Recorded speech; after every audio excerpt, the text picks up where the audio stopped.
Assalamualaikum Pak. Waalaikumsalam. Pak, lo nak tanya untuk pegat interior bermantap di Bandar Aceh, Pak. Oh, Pak pegat interior mantap. Pegat interior aja, Bang.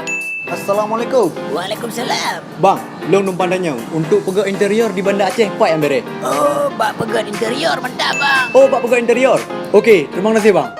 Nyan rakan-rakan, sudah terbukti untuk alat interior rumah tangga hanya pegat interior solusi. Punuh perhelom. Berangkat.